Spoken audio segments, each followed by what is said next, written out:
Assalamu alaikum dear students. Hope you all will be fine and safe. Dear students, आज lesson 11 Muslims in south Asia 1 में हम पढ़ेंगे Gauri dynasty के बारे में। गौरीज नोमैडिक सेंट्रल एशियन तुर्क थे।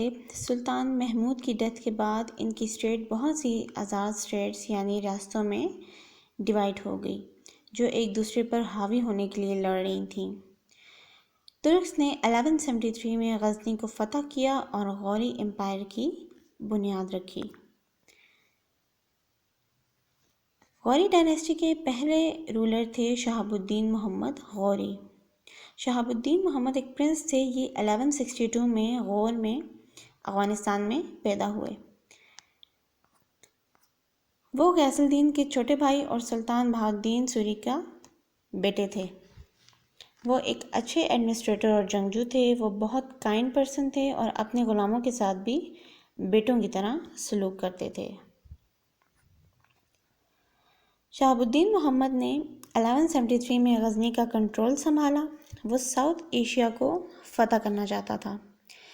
इस तरह इसने 1175 में मुल्तान पर कब्ज़ा कर लिया। शहाबुद्दीन मोहम्मद ने 1178 में गुजरात में जंग लड़ी और इसे शिकस्त हुई थी।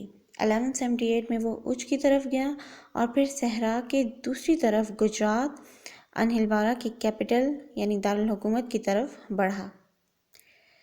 शहाबुद्दीन मोहम्मद ने 1181 में लाहौर पंजाब पर कब्ज़ा किया और सियालकोट किला तामीर करवाया।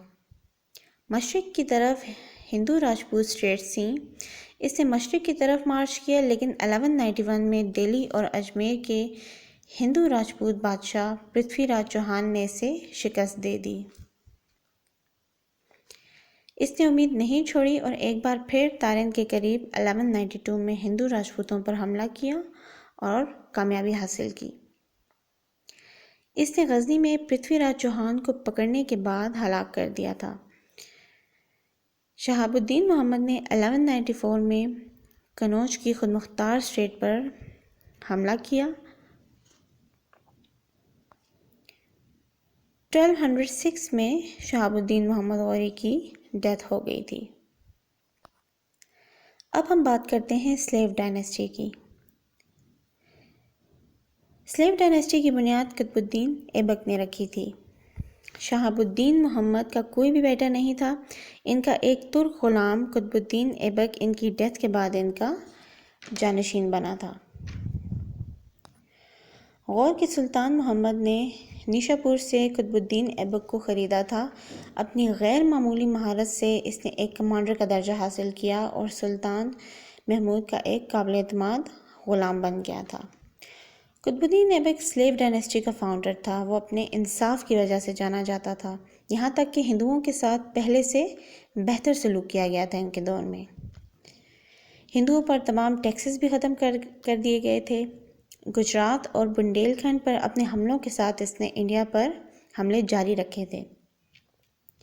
मोहम्मद गौर के एक ज़हीन और हुनरमंद कमांडर ग़ुलाम मोहम्मद खिलजी ने बिहार और बंगाल को फतह किया।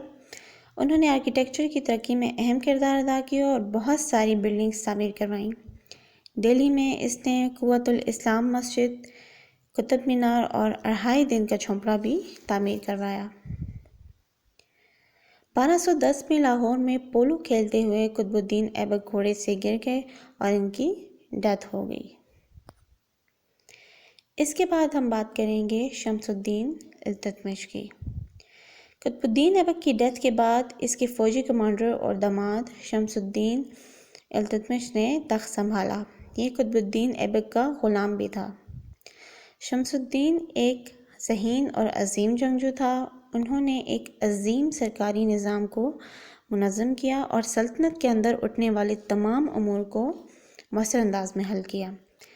शमसुद्दीन ने मंगोल्स के हमले से मुल्क को बहुत बार बचाया। इसकी सबसे बड़ी कामयाबी दिल्ली सल्तनत का इस्तेहकाम था। शमसुद्दीन इल्तुतमिश ने अपनी मगरबी सरहद के दिफा को बेहतर बनाया और सल्तनत के अंदर हिंदू और मुस्लिम्स के साथ अच्छे ताल्लुकात इस्तवार किए। शमसुद्दीन इल्तुतमिश की डेथ 1236 में हुई थी।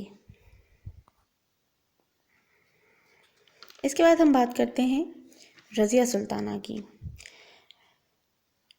رضیہ سلطانہ اس ریجن کی تاریخ کی پہلی خاتون تھیں جو تخت کی وارث بنی۔ وہ اعلیٰ تعلیم یافتہ اور بہادر خاتون تھیں۔ انہیں شوٹنگ، تلوار اور گھڑ سواری کی تربیت بھی حاصل تھی۔ وہ 1236 میں شمس الدین التتمش کی جانشین بن گئیں کیونکہ ان میں ایک قابل حکمران بننے کی خصوصیات موجود تھیں۔ رضیہ سلطانہ کو حکمرانی کرنے کے لیے صرف 3.5 سال کا عرصہ ملا اور اپنے آپ کو انہوں نے ایک قابل حکمران ثابت کیا۔ انہیں بہت سے چیلنجز اور سازشوں کا سامنا کرنا پڑا جن کو وہ ٹھیک سے حل نہیں کر سکیں تھیں۔ 1236 میں اپنے والد شمس الدین التتمش کی ڈیتھ کے بعد ان کے والد کے مخالفین نے رضیہ سلطانہ کو مجبور کیا کہ وہ دہلی کی سلطانہ کے طور پہ استعفیٰ دے دیں۔ رضیہ سلطانہ کو اپنے ہسبینڈ کے ساتھ جنگل میں فرار ہونا پڑا جہاں انہیں مار دیا گیا تھا۔ بہرام شاہ رضیہ سلطانہ کے بعد کامیاب ہوا۔ بعد میں سلطان مسعود جو رکن الدین کا بیٹا تھا وہ ایمپرر بنا۔ اب ہم بات کریں گے نصیر الدین محمود کی۔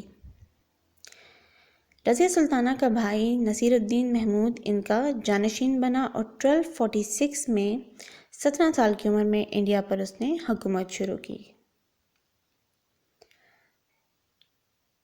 وہ شمس الدین التتمش کا بیٹا تھا۔ اس کا دور دہلی سلطنت کے اقتدار کو برقرار رکھنے کے لیے مستقل جدوجہد کے حوالے سے جانا جاتا ہے۔ بالبن کے پاس سلطنت کی اصل طاقت موجود تھی اور وہ ریاست کے امور کی نگرانی کرتا تھا۔ وہ نصیر الدین کا نائب اور فادر ان لا بھی تھا۔ بعد میں وہ اسٹیٹ کی ایک اور طاقتور سیاسی شخصیت بن گئے اور نصیر الدین کی ڈیتھ 1266 میں ہوئی۔ نصیر الدین کی ڈیتھ کے بعد غیاث الدین بالبن نے حکومت سنبھالی۔ بالبن نے 1266 سے 1287 تک انڈیا پر حکومت کی۔ بالبن کو کچھ منگولوں نے اغوا کیا تھا اور التتمش نے غلام کے طور پر اسے خرید لیا تھا۔ التتمش بالبن کی ذہانت سے بہت متاثر ہوا۔ اس نے اسے اپنے دربار کے 40 امراء کا حصہ بھی بنایا تھا۔ سلطان کی وفاداری پر خوش ہوا اور اسے اپنی اسٹیٹ کا نائب بنا دیا۔ وہ ایک گریٹ ایڈمنسٹریٹر بھی تھا۔ بالبن پہلے ہی ریاستی امور سے واقف تھا، چنانچہ نصیر الدین نے اسے بادشاہ کے لیے نامزد کیا۔ وہ 1266 میں دہلی کا سلطان بن گیا۔ بالبن نے سلطان کو منگولوں کے حملوں سے بار بار بچایا۔ عدالت میں نظم و ضبط برقرار رکھنے کے لیے اس نے سخت قوانین بنائے۔ تحفظ، امن اور سلطنت کا استحکام اس کی انتظامیہ کا مقصد تھا۔ اس نے سلطنت کے تحفظ کے لیے بہت سے قلعے بنوائے۔ بالبن کی ڈیتھ 1287 میں 80 سال کی عمر میں ہوئی تھی۔ اسٹوڈنٹس، یہاں تک ہمارا یہ ٹاپک کمپلیٹ ہو گیا ہے۔